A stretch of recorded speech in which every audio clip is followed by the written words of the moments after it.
So my friends, I think it's fair to say that 2025 was a very strange year when it did come to professional wrestling, because especially around WrestleMania 41, a lot of people were losing their damn minds for obvious reasons. I mean, some individuals still tell me that Travis Scott is making his way to the ring. That's not what I, Simon Miller the Bald A-Hole, talk about though, and given that we have got to the end of another 12-month period and 2026 is looking at us, which is terrifying, I thought we should go through the 25 best wrestling moments when we can go to sleep, wake up and go, oh my gosh, I can't believe I forgot that. But that's why you hit subscribe, and that's why you drop a comment below. Do not forget that everybody is going to have their own favorites, but now let's sit down, let's put on a cup of cocoa, and yeah, let's talk about a bunch of things in sports entertainment that made us go alright. Number 25, Harley Cameron gets serious. So there is somebody that absolutely kicked ass basically for the entirety of 2025. It has to be Harley Cameron. I mean, go back to December 2024 and compare her then to how she is now. This is proper Pokemon wrestling. She's evolving. To use a stupid term that has done the rounds, she has definitely shown a lot of live show charisma, but really it is her unhinged commitment to the bit. She can be weird, she can be off kilter, sometimes she has a puppet, sometimes she's doing raps, but because she does buy 100%, it never feels awkward, and actually 9 times out of 10 she just makes you laugh. If I was going to use a word that would make you roll your eyes, I would call Harley Cameron a delight. That also makes it sound like I'm her granddad, so let's move on to something else. Given the Grand Slam this year for All Elite Wrestling was in Australia though, Toni made the very smart decision to take Mercedes Moné, who was the TBS champion, and give her the opponent of Harley Cameron, who, shock horror, is from Australia. I mean, wrestling doesn't need to be hard. This got so much hype in the build-up and Harley was so over, a lot of people, this idiot included, was saying, man, she should win that championship. And even though AEW decided not to pull the trigger, you should go and watch this, especially the promo when Harley looks right into the camera and says, no more goofy stuff, no more silliness, I need to get serious, and maybe I'll go out there and win that damn belt. She even expressed doubt that she would be able to do this because of course Mercedes Moné had so much experience and she didn't, but that's what the flippin' Rocky story is all about. It basically became her overall career goal to defeat one of the greatest wrestlers going right now, and then sure, she didn't do it, but if wrestling is about emotions and wrestling is about the feeling, man, a few days before this pay-per-view, we were all doing backflips. The timing of it was so damn great as well, it helped the card, and in terms of Cameron, well, she added a bunch of needed depth to her character, because every now and then you do have to believe. I can't tell you why. It's like Santa Claus, man. You gotta believe in Father Christmas. If nothing else though, what we had done is strip wrestling right back to a beloved underdog babyface going against the invincible heel. And sure, maybe if this was a few years down the line, we would have had Harley win, but either way, both people came out of this with actually something they could use, and here we sit at the end of the year, and who knows what 2026 holds. I mean, Mercedes Moné will probably win another 42 belts, but why the flub not, man? She is an Ultimo. I think it was justified that Mercedes won as well, given that All in Texas was just around the corner, but in terms of what we did do at Grand Slam Australia, well, it gets a massive tick. Also, if we are going to have a big old list shouting at people and how great they've been, Harley Cameron absolutely deserves it. She has become a master of her craft. Number 24, AJ Styles vs John Cena at Crown Jewel. So when this match was done, I went on social media, and do you know what I called it? A delight. Once again, I sound like your uncle at Christmas time. But on multiple occasions, I laughed out loud during AJ Styles vs John Cena at Crown Jewel, because I just thought it was so damn wonderful. Then a few people called it a love letter to wrestling, and I thought to myself, well, that's a bit corny, but you know what? I am happy to jump on that train. Now, I do understand the criticism here, because some people felt like it didn't resemble pro wrestling, but the beauty of pro wrestling is that it is predetermined, so you can do whatever the flub you want.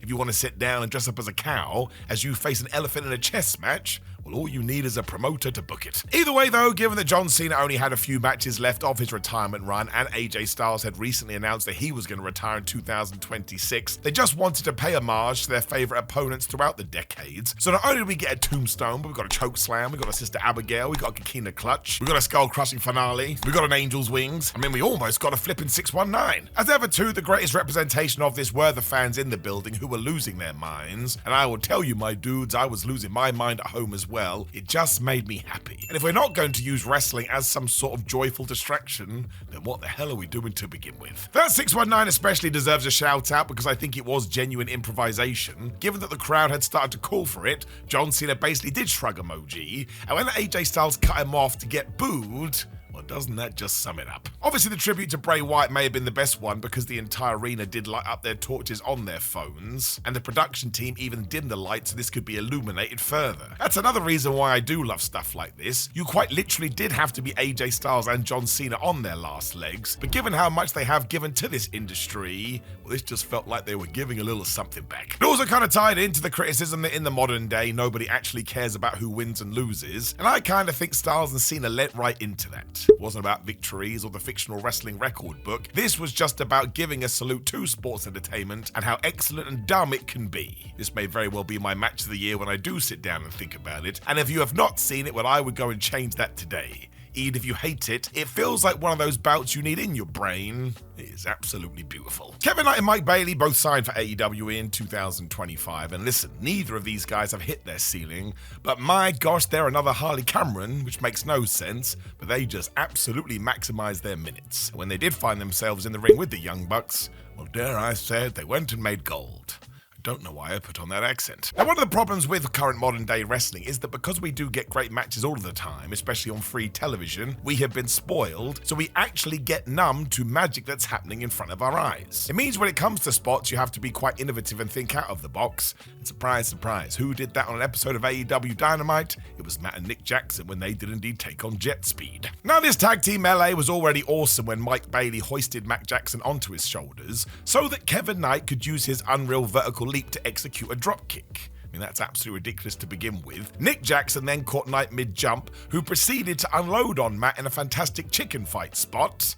If you don't know what that means, Google it right now. But also, when you do discover it, the crowd went absolutely crazy for this. You could feel it in your bones. Now, once again, let's not forget the Young Bucks have quite literally done everything in professional wrestling, and yet on this night, they were still finding ways to innovate. It also felt like it was great for Matt and Nick Jackson too, because some points in 2025, it did feel like they were trying to find their feet again when they got to the end of the year, and man, they had that baseball bat and they were hitting home runs all over the place. The Bucks are just so damn good at making all tag teams look great, which they also did with Private Party over the last 12 months. And I would say here, they went out of their way to put Mike Bailey and Kevin Knight over to such a degree, well, the team of Jet Speed was made on this evening. And from that point on, not only did they officially enter the tag team ranks, but they basically had pay-per-view title contests because of it. I absolutely would guarantee they will win the tag team titles in 2026, and while this may not be the seed of all of that, because Mike Bailey and Kevin Knight are great regardless, the fact that the Young Bucks went out of their way to say, you should watch these guys because they do kick ass, oh yeah,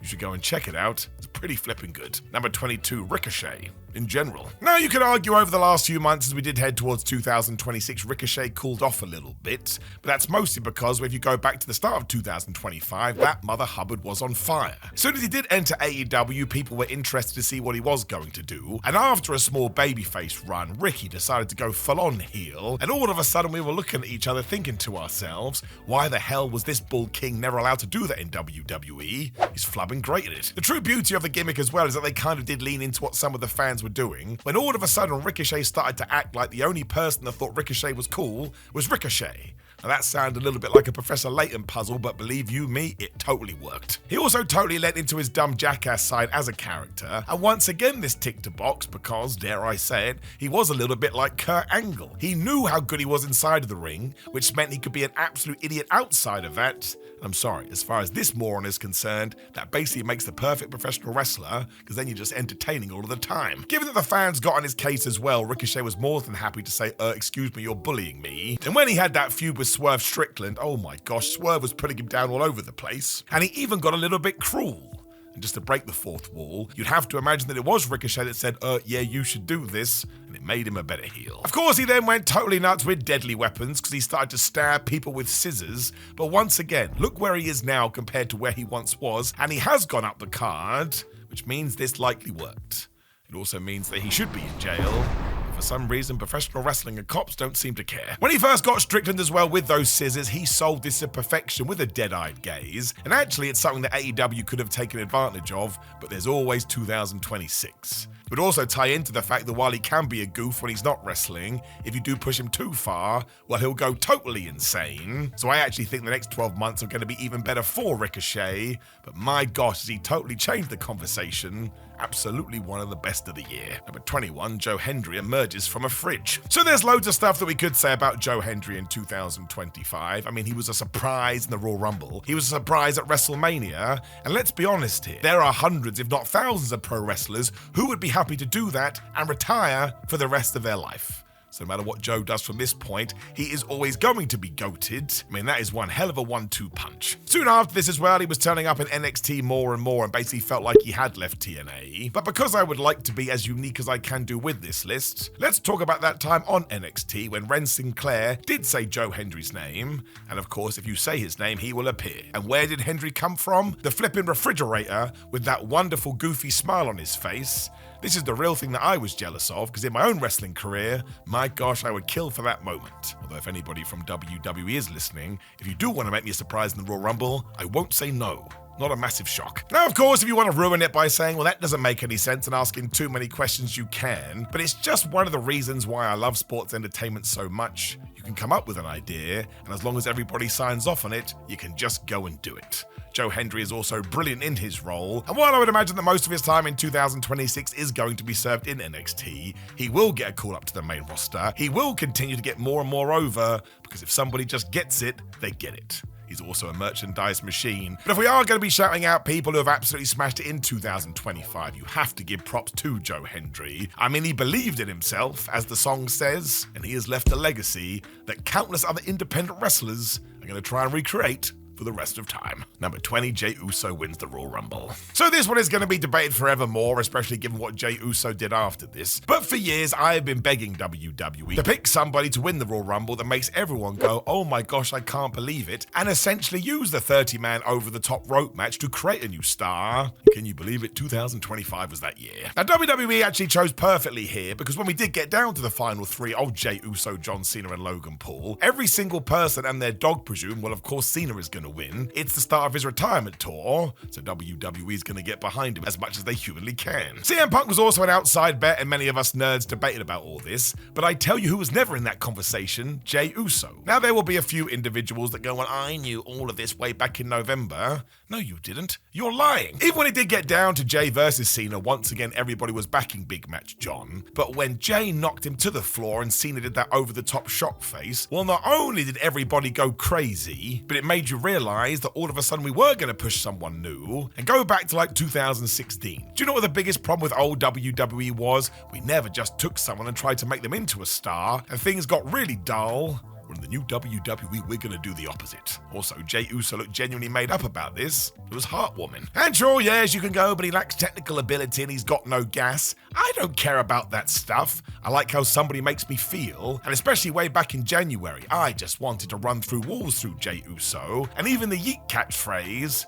You do need some of these wrestling things in your back pocket. I suppose if you want to talk about it in geek terms, it was someone that wasn't chosen by the office and instead was chosen by the fans. And that just goes back into what we were just talking about. Go and make the fans deliriously happy. It's certainly something the WWE has been missing for over 2 decades and what pro wrestling is about to begin with. If you want to break it right down like D-Generation X, it was just a cool moment, and one that actually gave Triple H booking points. People enjoyed the spontaneity of it all. It also means going forward there will always be intrigue and hope around a Royal Rumble match, but that ties into World Championships as well. If all of a sudden you do want to get behind a guy and everybody else joins in, well, maybe they can win a big shiny gold belt. What really sums it up for me is that if all of a sudden I said to you who won it in 2018, you probably can't remember. But if I then jump forward to 2025, everybody will say Jey Uso, because that's how shocking it was. Triple H is often criticised because it seems like it takes him an eternity to do anything, but this was a savvy long-term decision, and I tip my cap to him. Number 19, the Forgotten Ladder Match. So SummerSlam was an okay show, but if I was going to be totally honest with you, I wasn't massively into the idea of it going an entire weekend, and by the end of it, well, there was a lot of hit and miss. I, for one, enjoyed CM Punk versus Gunther, though a lot of people thought it was a little bit slow, whereas John Cena versus Cody Rhodes on night 2 was universally applauded, and it actually got rid of some of the stink from their WrestleMania match, which, well, a lot of people didn't like at all. There were also matches like Solo Sikoa and Karrion Kross, though, that just set the internet wrestling community off as they did argue about it. And how did it end as well? With the return of Brock Lesnar. You can watch my other videos to get my feelings on this. But no, I don't think it was a particularly good idea. Also, look at the follow-up. Absolutely horrendous. Brock Lesnar didn't turn up to TV for ages, because that was the problem with Brock Lesnar before. What was way better than all of this, though, and actually something that falls into the radar as we do move into 2026, is after being left off the WrestleMania WrestleMania card, the Wyatt Six, Andrade and Phoenix, DIY, Fraxium, the Motor City Machine Guns and the Street Profits all engaged in TLC warfare for the WWE Tag Team Championships.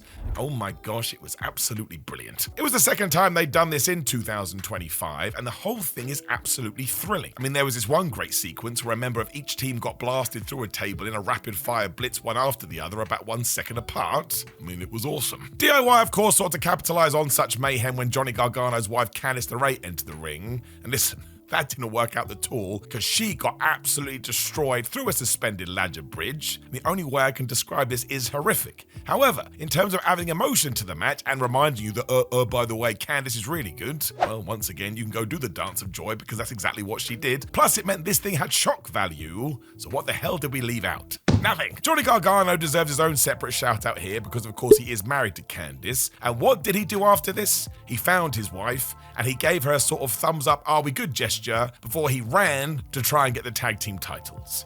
It made me laugh in August, it would make me laugh today. It is goofy wrestling for life done in the right way because he was still trying to win a flipping wrestling match. And go talk to somebody about William Regal about that. You should always be going for the pins. It was also a wonderfully callous only in wrestling moment, and we do not talk about it enough. That's why I'm sneaking it in. Number 18, the Young Bucks get a jobber entrance. So we do go all the way back to AEW All in Texas. The Young Bucks lost their EVP status to Will Ospreay and Swerve Strickland. This actually surprised me. I thought it was going to be Will and Swerve who were cursed with the fact they couldn't challenge for the World Championship for the next 12 months, but it proved me wrong. Also, AEW took this very seriously. Because Matthew and Nicholas Jackson had lost their job, well, now they had no money and they were flat broke. For some reason, too, it meant the rest of the AEW employees were then going to torture them mercilessly, including when it came to their entrance. This is when you remembered that Matt and Nick have always understood goofy wrestling for life and that if you are going to be successful in this business, you need to have multiple sides to you, because they started to walk to the ring with all these issues happening to them, including at Wrestle Dream, an actual printout of their incomings and outgoings being put on the screen to show you they were down to around about $30.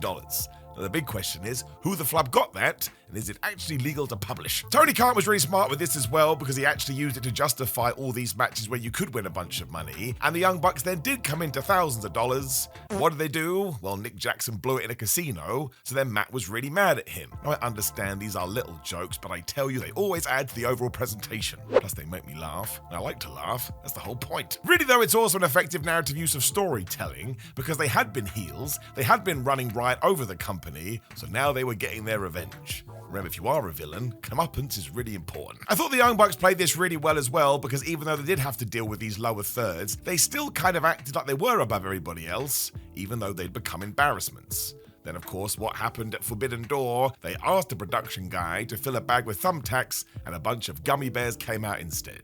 You're going to get mad at me now, but if I was booking all of wrestling, I would always do this, and I would kill serious wrestling. There's also that time the whole template was left blank, so it just said stat, talent name, social media, and this level of detail is great. And I understand it's not for everybody, and not everybody is going to get the joke, but do I want to live in a world where no promotions do this? No way, man. And actually, if you do go through the entire career of the Young Bucks, they've always understood this. I mean, it's basically how they got all their merchandise going too.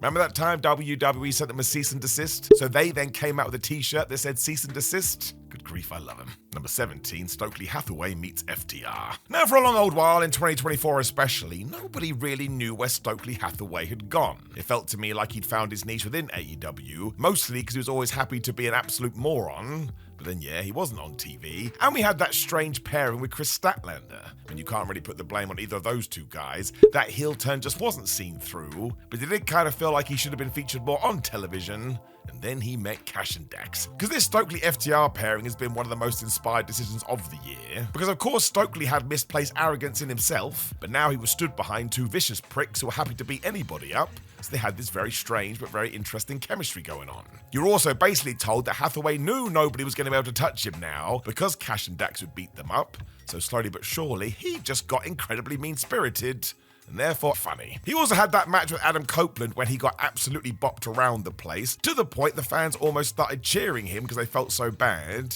Let's not forget that one line that transcended all of this. I'm short, I'm bald, I can't get any hoes, I've been fighting my entire life. That, of course, was once again meant to make you feel sorry for him because he couldn't get any hoes. That was one of the stupidest things I've ever said. These backstage skits just became so damn fun, though, because you could see FTR trying not to corpse as well, and that became a reason to tune in. At least for me, but once again, I'm a fool. Such an interesting trio, though, because of that. Harwood and Wheeler still feel like they're ready to rip your arms off if you do cross them, and then Stokely will say something that maybe an 8-year-old came up with and wanted to throw it out on the playground. I honestly think this could go on for years and years, as long as you keep coming up with good stories for them. Once again, it all ties into the same thing at the end of the day. They entertain me, damn it. So let them run wild. Number 16, will Ospreay and Kenny Omega make friends? So I think it's fair to say that sometimes you just have to embrace how incredibly dumb wrestling can be. You know me, I'm still that same old G, is actually my favourite thing about the whole industry. Because yes, Kenny Omega essentially tortured Will Ospreay in the media for over a year before they had that incredible match in New Japan on January 4th, 2023. During that, Omega 2 was playing the role of a jealous defensive athlete who knew he was about to be overtaken, and therefore he was going to try and kill William, because maybe that would break him, or maybe it would fracture him mentally. Now this tactic actually worked beforehand, because Ospreay broke down in the preceding press conference, revealing the toll and grief and isolation had on him throughout the pandemic. Across their 2 matches as well, it was just brilliant. Somebody once described it as disturbing blood-soaked violence, and yeah, I know that sounds terrible, but we are some strange old folk. But of course, being this is sports entertainment, you can jump forward 2 years to Dynamite, and within 5 minutes, mostly because Kenny Omega and Will Ospreay did have to team up, they were friends, and they were jumping off girders. I mean, that really was amazing. Never forget the breathtaking pair of unhinged moonsaults they both did from a ridiculous height. Really, this came down to the fact they did have a common enemy in Don Callis, and actually came to realize, well, if we do want to beat him up, we may as well put our power rings together.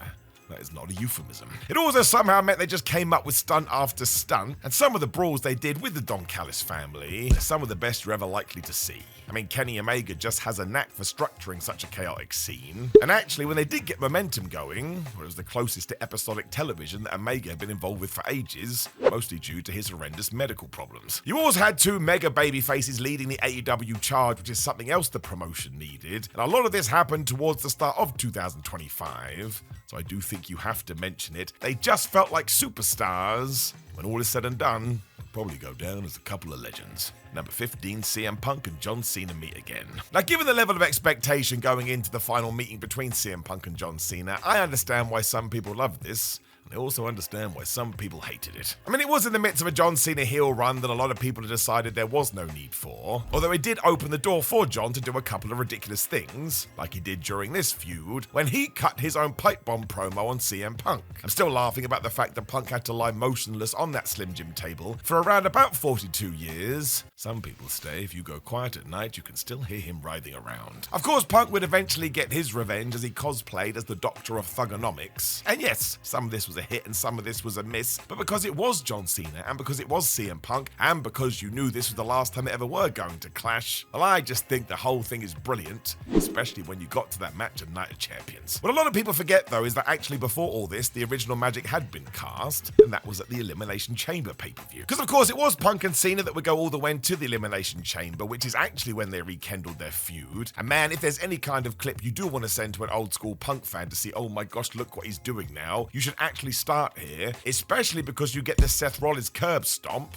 and soon after that you get everything with The Rock. I know it all went bad, but on this night it's all time. If you do go back and watch their sequence here though, not only are they referencing old matches they had done, but it's also like a match within a match, because they just have such good in-ring telepathy. No, that sounds stupid, but it's true. These two were born for each other, and thank goodness they existed in the same generation. A lot of that is going to come from nostalgia, sure, and John Cena knows that because he's got a smile as wide as the Cheshire Cat. But sometimes that's the way of things. A few years prior to this, not a wrestling fan on the planet ever thought they'd see this again. It was proper never say never, or actually the never became, oh wait, no, it is going to happen. Even more so because when Cena entered his part-time career, Punk was signed with AEW. That almost made it feel even more realistic. So just to be super corny, they are wrestling soulmates, and their series means a great deal to people because almost everything in WWE back in 2011 was a little bit meh. Punk and Cena made sure to elevate all of it. So to see them go at it one last time in 2025, I think it's these moments we should appreciate,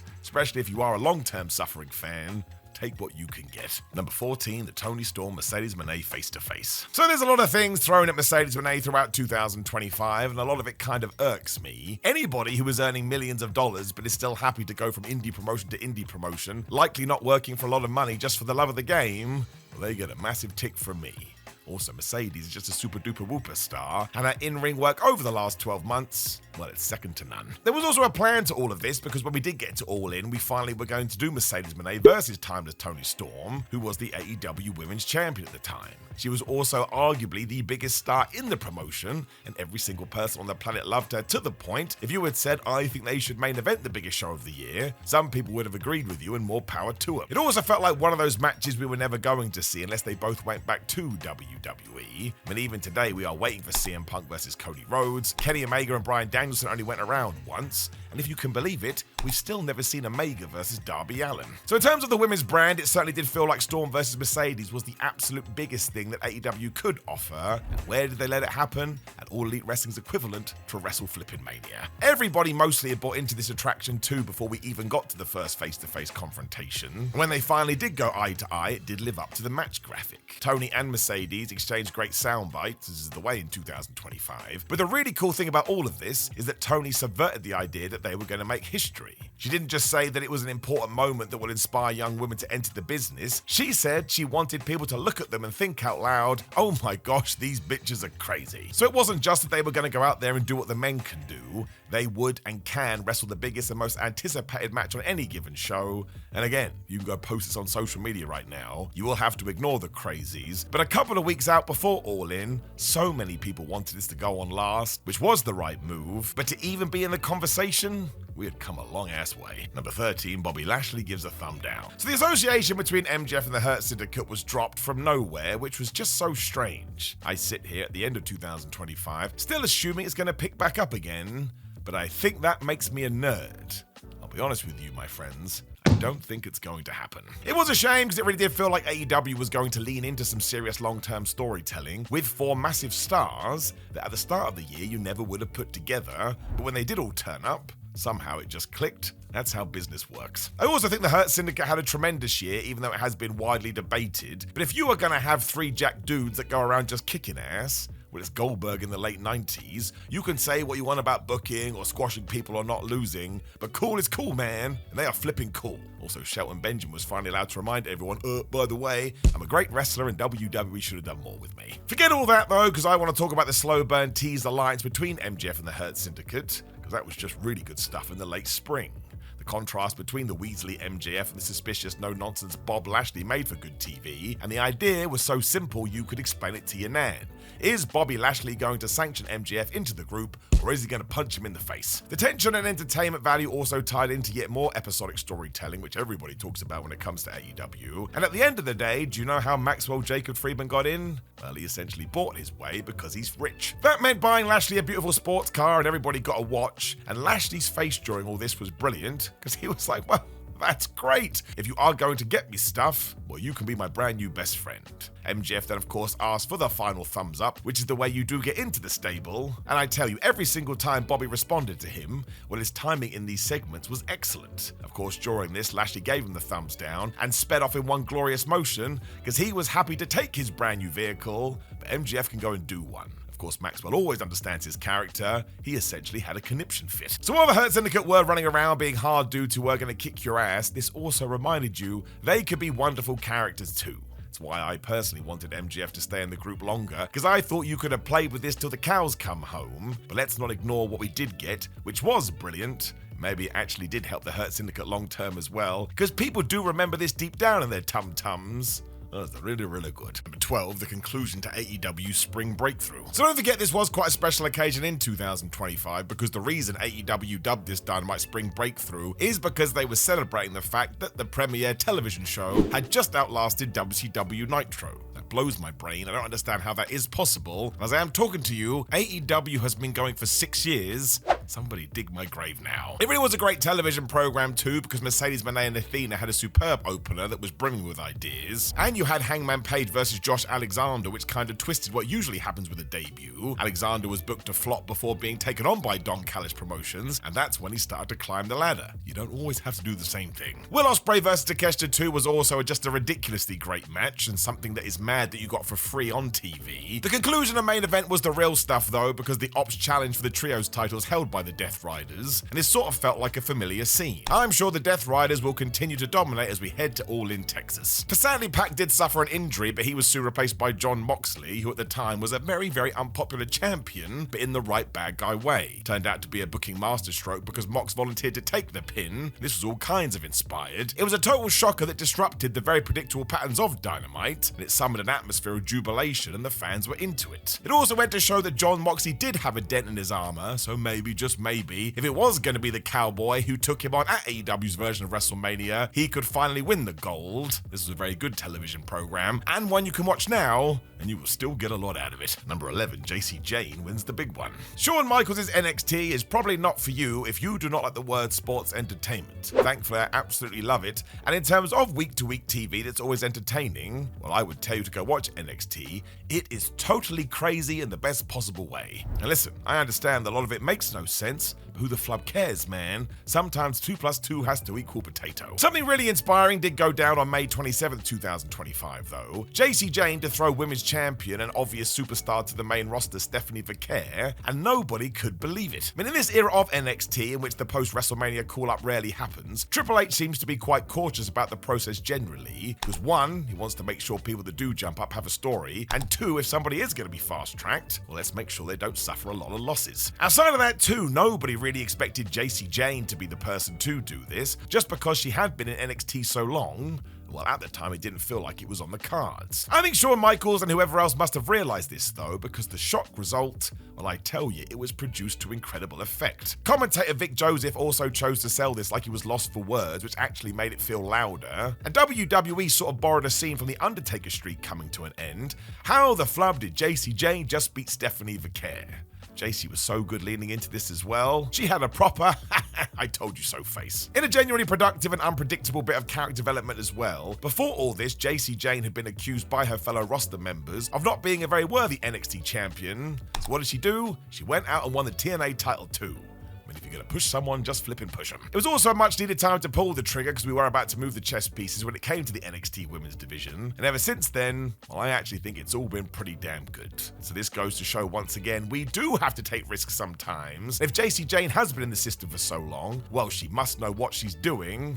And on this night, she proved that she did. Number 10, the Evolution pay-per-view. So the race for the best WWE PLE in 2025 may be more cut and dry than usual, but if you were going to throw 3 at the top of the card, you would talk about Evolution, you'd talk about the Elimination Chamber, and you'd probably mention Crown Jewel too. I really do think we have to shout out the second ever Evolution show though, because we had been waiting for this for so many years. And while in 2025 you kind of think this kind of event doesn't need to exist, we should be able to mix everybody up fairly, well, that's not the case, so let's make sure that we do it. The opener was absolutely fantastic that set the scene for the evening as Becky Lynch, Bayley and Lyra Valkyria not only reminded you that they had great chemistry, but they took that sort of brand new Women's Intercontinental Championship, flubbed me sideways, they leveled that thing up to the moon. Jayne versus Jordynne Grace and Tiffany Stratton versus Trish Stratus were also booked so damn well, because you left the audience wanting more, and none of those matches had lingered around for longer than they needed to be. They threw it in your face, and when it was gone, you were like, I would appreciate a little bit more of that. Jade Cargill and Naomi also kicked each other's ass in a no-holds-barred match. And of course, you had the awesome main event of Io Sky versus Rhea Ripley for the Women's World Championship. You could actually talk about Rhea and Io for the entirety of 2025, but given that you had the amazing cash-in by Naomi too, who would then use this to become one of the most entertaining heels in years, well, I tell you, my friends, this pay-per-view absolutely rocked. Before all of that too, you had the Evolution Battle Royal to determine who was going to be a #1 contender for a World Championship, and who came on top there? It was Stephanie Vaquer, and that rhymes, so it must be true. But we've already talked about Stephanie, even back when Evolution was going on. I think the big wigs were looking at each other going, we need to get her on Raw pronto. So I went back and watched this recently just to make sure it was awesome, and it really, really is. So if you do want to talk about some of the best big shows of the year, you've got to put Evolution smack bang in the middle. Number 9, let the bodies hit the floor. So this one is going to drive some people crazy, and that's fair enough, you're allowed your opinions, but I really like the Anarchy in the Arena match. It goes back to other things that we have talked about in this video. If you want to be goofy, and you want to combine that with wrestling, and you want to make it for life, this board a-hole's going to be a happy man. The 4th iteration went down at Double or Nothing 2025, and it is just an incredible highlight reel full of moments. I mean, even the finish that saw Kenny Omega blast Matt Jackson through an exploding table with the one-winged Angel was sensational, but the rest of it was just a hybrid of violence and spectacle that kinda, if I dare say, embodied the spirit, tone, and brilliance of AEW's signature creation. Of course, something that people have come to expect when it comes to this bout is the music that will play over the loudspeakers, and this one was an absolute home run. Or actually, you could say it was 3 home runs, because that's what AEW did. They remembered that the rule of comedy is always use it 3 times, and they did that to sensational effect. I mean, the Young Bucks debuted their founding fathers persona, so came out looking like they'd just been thrown out of the 18th century, and Kenny Omega was so annoyed about this, he told the production guys to turn this off because he wanted something else. I also think Kenny just wanted to make sure that he would be the cool uncle, so he decided to change it to drowning pools and let the bodies hit the floor. If you are an old man like me, you remember in the 2000s it was just played everywhere and used for so many WWE pay-per-views, so when you hear it today, especially in the context of sports and entertainment, well, it does a funny thing to your brain and your tootsie toes. It also means that everybody started beating the hell out of each other as this old school nu metal song played, including Claudio Castagnoli throwing another human being into the speakers, which brought it to a close. I still laugh at that spot, because once again, that doesn't make any sense. Why would the music only be coming out of one PA? It's just brilliant though. And I love Anarchy in the arena, so you should go and watch it right now. Number 8, Bron Breakker spears Carlito. So even with the Seth Rollins injury in 2025, it has become abundantly clear that WWE looks at Bron Breakker and thinks to themselves, this dude is a future WrestleMania headliner. And I get that too, he probably should be. Bron is absolutely brilliant. I mean, the guy is just an awe-inspiring force of nature who does things so cool and unhinged, it is surely impossible not to go crazy for him. I mean, even in this era of tribalism, which needs to calm down, you never really hear anybody say anything bad about Breakker, because all you need to do is show the one clip, and even that person would have to concede, alright, yeah, fair enough, I get it. I mean, he speaks in the primal language of bloodlust. Bron is also a stupidly impressive athletic specimen who looks like he could kick your ass, and do not forget when he hits the ropes, he moves at like 25 miles an hour. When I get stuck in traffic in London, I'm going about 8. Not sure what that point was, but it means he goes fast. Back in April 2025 as well, I think Breakker decided he should remind everybody about this, because he spotted Carlito by the ring, and using this pace, he accelerated to a frightening level, and oh my gosh, he speared him. I mean, we'll call it a spear, but it was basically a full force flying headbutt, with Bron Breakker leaving the ground around about 5 seconds before he made impact.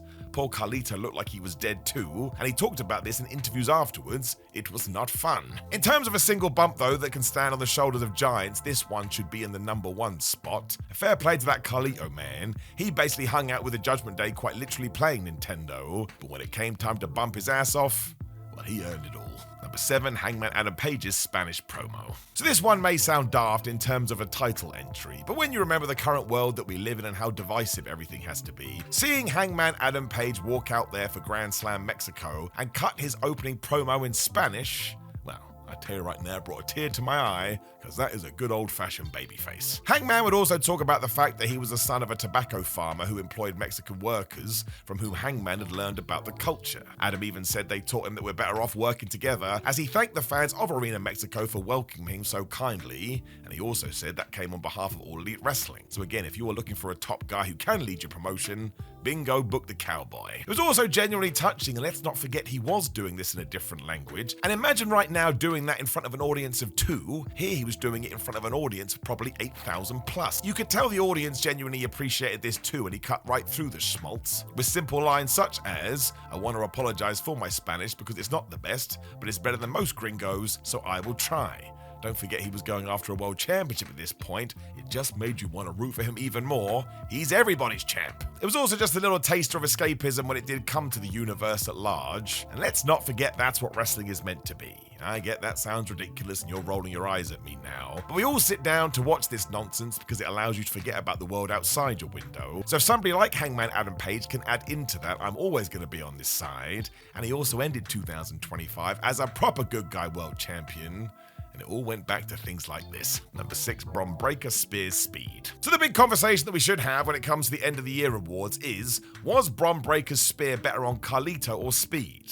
I'm going to be that guy and declare it a tie. Now we all know the era of TKO is just going to see more and more celebrities enter the world of WWE because that's what they love. That's why Logan Paul has become such a big deal. I mean, he has dedicated himself to the craft, but it's his social media reach that gets management so excited. They know they can put him on Instagram and boom, probably do 62 million hits. You also get streamers such as iShowSpeed that have sort of fallen into wrestling. And at the Royal Rumble 2025, somebody called him up and said, "Oh, hi, we would love you to be a surprise entry," when poor Tozawa got totally murked. And here we sit in 2026, and if you are listening to Tozawa, you still need to get your revenge. It was a proper over-the-top spot as well, because Triple H was quote-unquote forced to put iShowSpeed in the match, who was just so happy ready to go, and they even had entrance music prepared. None of that matters though, because quite clearly somebody had sat him down and said, if you are going to do this, we need to grab a moment, when in walked none other than Bron Breakker. Now Speed had made sure to do his big Ronaldo celebration that everybody loves, or at least if you are a fan you dig it, when he was looking at the hard cam, when Bron Breakker hit one set of ropes, he hit the other ones, and then, my gosh, he rugby tackled this smaller man at such a pace, well, I actually think a lot of us thought he was dead. Seriously, go and watch it right now. The violence of this is absolutely disgusting. Even The Undertaker talked about it because he was backstage. He too thought a man was just killed. Now it really comes down to the fact that I think iShowSpeed didn't turn quickly enough, but also, Bron Breakker is about 10 times the size of the man. We can say this now because we know Speed was okay, but in terms of wanting to see a spear in real life, or at least in a wrestling ring, well, it's one of the best ones you could ever hope to witness. It's why WWE played it time and time again throughout the years, because it is just so crazy. When you want to talk about viral sensations, this is the spot. It's very much worthy of such lofty designation. Number 5, Becky Lynch slaps CM Punk. So I think Becky Lynch just has an absolutely tremendous year, because not only has she taken that Women's Intercontinental Championship and made it mean something, but this is quite easily the best version of her heel character. I mean, not only can she make me laugh out loud, but sometimes like, man, she's been really flubbed up. She took it up a gear after she helped husband Seth Rollins defeat CM Punk at Clash in Paris, which of course led to the Raw on the 1st of September, when Becky and CM Punk got in the ring with each other, and they had a bit of a promo off. In terms of who came out on top, as it was intended, Becky absolutely smashed it. Because not only did she basically copy everything Seth would do to get under CM Punk's skin, but halfway through she realized, wait a minute, CM Punk would never lay a hand on me, and if that's the case, why don't I strike him and see what goes down? Becky then unleashed a barrage of slaps at his face and chest, and somehow the rhythm of this assault was perfect. The small choices she made were also inspired, because she didn't just repeatedly slap him hard in the face, she didn't want to hurt him, she was trying to provoke him, so she kind of went the antagonizing, irritating pathway, and that made it even worse still. It was like little prodding jabs. She also had this wonderful, obnoxious expression off her face as she realized her plan was working, and CM Punk sold this wonderfully too. There was nothing he could do, even though he was about to explode with rage. If I was going to be that guy, I would say that Becky Lynch was astonishing. She also was able to summon a feeling of injustice in the fan base, and I'm sorry, but that never happens anymore, because the curtain has come down. We all know what the magic trick is, and Lynch was able to find a way around it. Everybody by this point as well knew what the story was, the return of AJ Lee, and on this night, in this moment, every single individual in that building was begging that it was going to happen, but of course we were all going to have to wait. That was also the point. The build and anticipation behind AJ's return was measured to absolute perfection, which is also when we do a 1-2 punch here. Seeing AJ Lee come back the following week, and some of the reactions she got, and the fact she chose to cut her first promo in a decade about mental health, well yeah, this thing was a massive golden up, as I would say, or a massive tick of the thumb. And the only real shame is that WWE wasn't able to capitalize on it straight away. At the same time, I would much rather wrestlers were able to go away and recuperate as and when they need it. But in terms of having an amazing heel and having an amazing babyface to sort them out, Becky Lynch and AJ Lee deserve all the praise they can get. Number 4, Dominik Mysterio wins the Intercontinental title. So I'm not talking about everything that happened after WrestleMania 41, because to this day, I do not understand it. I mean, Dominik Mysterio would only take on shapes such as Octagon and Pentagon, and he never really had a proper feud. However, when we did get to the end of 2025, Dom was so damn over,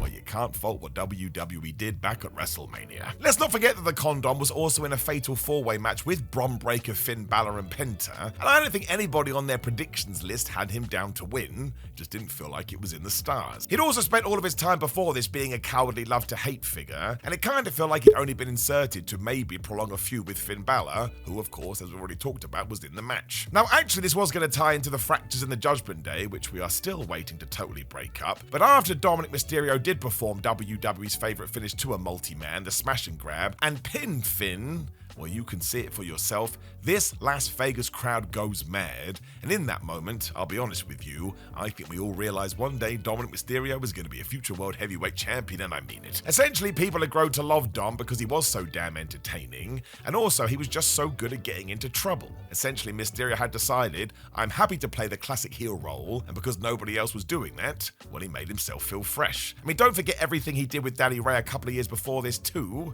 That thing was a masterclass. He also carried on that program all the time as he talked about how crappy he was as a father, and I think all of that had built up on this night, so when he did get the 3 and finally won his first major championship in WWE, well, he truly got one of the biggest babyface pops in WWE history, to the point he was told as he was leaving, you better go back in the ring and soak up even more cheers. It's probably going to turn out to be one of the biggest success stories of Triple H's booking career, because once again, I think we will be able to look back on this like a decade's time and realize it's when most people woke up to the fact that Dominik Mysterio was brilliant. If I want to be a super nerd, Cody Rhodes and Roman Reigns were already hot before Triple H took over, but I'll leave it there because I am being a geek. In terms of a long-term project though, I'd absolutely keep your eye on Dominik Mysterio and think of all the other awesome stuff he did in 2025, even if it was walking around a corner, seeing Rusev, spinning on his heel and walking back the other way. He don't want to be cool, man. He just wants to be a dickhead. Of course, you'll never get an unexpected pop like this again because people will want to cheer the guy. And if he is not the world champion by, say, I don't know, 2028, well, we have dropped the ball. But he will be, man, because that dude rules. Number 3, Mistico's AEW Grand Slam entrance. So you do have to give a shout out to MJF during all of this because he was feuding with Mistico at the time. Because before we did get to this amazing entrance, he decided to remind everybody, did you know that Mistico used to be in WWE as Sin Cara, and that character was one of the biggest flops we'd ever seen? I mean, that is kind of true, but if you've only ever seen Mistico as Mistico, you're never going to believe it, because yeah, Sin Cara never found his feet in WWE, but Mistico down in Mexico is going to be a legend that people remember forever. This is part of the brilliance of Mistico's brief stint in AEW though, because when he did return to Dynamite, Maxwell quite literally said to him, I am not impressed with you, because you will always be sloppy Sin Cara. I mean, that is something you could have read in Reddit back in 2013. Of course, AEW fans were never going to get behind that, so it was a way to rally behind the babyface, but there was more to it too. It was a reminder of everything he had done to get back on his feet, so now he was just the dude. It also meant when Mystico made his entrance at Grand Slam, he resembled nothing else than like some warrior figure sitting on the top of Mount Olympus. It was almost jarring in 2025 to watch a crowd who was so passionately into receiving a babyface as an actual hero, and the Mimuro theme song was an incredible moving composition that soundtracked the moment perfectly. I mean, it was deafening, and dare I say it was special. MJF, as always, was superb here as well by leaning into the role of the ignorant, embarrassed American, who at this moment realized, maybe I've got myself into a little bit of trouble. The match itself too was an excellent bit of business and a great first chapter of possibly the best feud of the year, as MJF knew he was outmatched by the opponent, so surprise, surprise, went and got himself disqualified like a coward. I mean, you can actually forget all the words I just threw at your face, because we all like a professional wrestling entrance because it can mean so much, and out of every single one we did get over the last 12 months, well, this one was absolutely superb, even if you had never heard or seen the man known as Mistico. There's a feeling in the air that always gets you right in the tum-tum, and this was the one, man. If you don't believe me, well, you can go and watch it right now. Number 2, John Cena turns heel. So I'm going to remind you right now, this is a best moment list of 2025, and not a decision that after the fact became a little bit weird as we all argued about it. Everybody good? Cool. But you cannot tell me that on the night of the Elimination Chamber 2025, when John Cena did decide to kick Cody Rhodes right in the penis and side with The Rock, you weren't losing your mind, falling out of your chair, crying from your eyes, because everything you knew to be real had just been flushed right down the toilet. I mean, people have been asking John Cena to turn heel for like 242 years, and now we were going to do it during his retirement tour. Well, the excitement was palatable, you could feel it in the air. This felt like a life-changing decision. Just go back and watch the crowd go absolutely loony for this because they feel privileged to be a part of it, and all I really need you to do is delete Travis Scott from the picture. Then actually it'd be even better, and maybe I'd even move it into the number 1 spot. Cena's face was totally wacky too, but he is so good at doing those over-the-top facial expressions, I hope he never stops. And we got to give a shout out to the final boss as well. When he cuts his throat and John Cena just takes that as the sign, well, I'll be honest with you dudes, I go back and watch this all the time, because WWE has done a right moment on me. I'm into moments. And sure, it would be even better if we had carried on with some 2-man power trip between The Rock and John Cena, but I choose not to worry about what we didn't get, just enjoy what we did. Of course, there's also the dramatic irony that Cena was going to use Dusty Rhodes' gift to his son to beat the absolute hell out of him. That's the other thing, you have never seen Big Match John this aggressive. Oh, what could have been. I liked a lot of his heel promos too, but let's not get into that, and let's just focus on the Elimination Chamber. It was the best possible execution of wrestling's biggest idea, and then from then, I don't know, man.